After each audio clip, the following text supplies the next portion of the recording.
Ahora que ya conoces a todos los vecinos del barrio otomano, hablemos de algo aún más fascinante: sus creencias. Porque si pensabas que la diversidad étnica era impresionante, espera a ver el mapa religioso de este imperio. Oficialmente, el Imperio Otomano era musulmán sunita. El sultán no solo era el jefe político, sino también el califa, un título que le otorgaba autoridad religiosa y prestigio en el mundo islámico sunita. Era como ser presidente y papa al mismo tiempo. Así que, en teoría, el Islam sunita dominaba todo. Pero aquí viene lo genial. Los otomanos eran pragmáticos, no fanáticos. Se dieron cuenta de algo que muchos imperios tardaron siglos en entender. Obligar a la gente a cambiar de religión es más problemático que productivo. Es como intentar que todos en tu ciudad usen la misma marca de zapatos. Simplemente no funciona. Entonces, ¿qué hicieron? Crearon lo que podríamos llamar el primer sistema operativo religioso de la historia. Los musulmanes sunitas, por supuesto, tenían todos los privilegios. Eran como los miembros VIP del club. Acceso total al poder político. Tenían su propio sistema impositivo y disfrutaban de las mejores oportunidades en el ejército y la administración. Pero los chiitas... esa es otra historia. Los tenían en el este, especialmente cerca de la frontera con Persia, y el gobierno central los miraba de reojo. Era como tener a un vecino que es técnicamente de tu familia, pero con el que siempre estás un poco tenso. Los otomanos temían que los chiitas pudieran ser una quinta columna del imperio persa, su gran rival. Los cristianos ortodoxos eran un grupo numeroso e influyente. Si bien el Patriarcado Ecuménico de Constantinopla ejercía una gran autoridad sobre los griegos ortodoxos y otros en Anatolia y los Balcanes, otras iglesias ortodoxas, como la serbia o las rumanas, mantenían sus propias estructuras y grados de autonomía.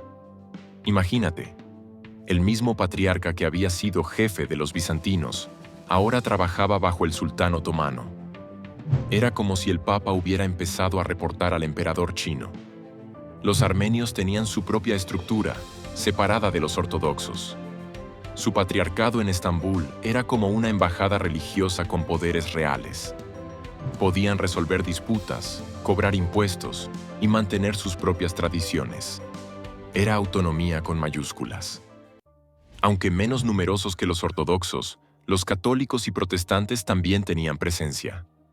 Los católicos, a menudo, contaban con la protección de potencias europeas como Francia, mientras que algunas comunidades protestantes podían recibir apoyo de Inglaterra u Holanda, basándose en los acuerdos de capitulaciones.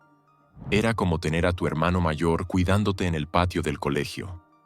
Y los judíos, para muchos, especialmente los sefardíes expulsados de España, el Imperio Otomano fue un refugio donde encontraron seguridad y la oportunidad de prosperar en comunidades vibrantes.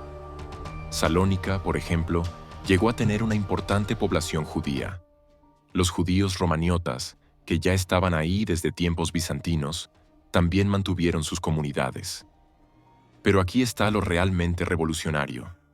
Mientras en Europa quemaban herejes y expulsaban minorías, el Imperio Otomano desarrolló algo completamente diferente. No era tolerancia en el sentido moderno, pero tampoco era persecución. Era pragmatismo puro. Los otomanos entendieron una verdad fundamental. La diversidad religiosa podía ser una fortaleza, no una debilidad. Cada comunidad aportaba habilidades únicas. Los armenios eran maestros artesanos. Los griegos dominaban el comercio marítimo. Los judíos tenían redes comerciales internacionales. Era como tener un equipo donde cada jugador es especialista en algo diferente.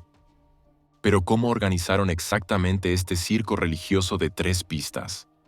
Esa es la parte más ingeniosa de toda la historia, y te va a sorprender lo sofisticado que era su sistema.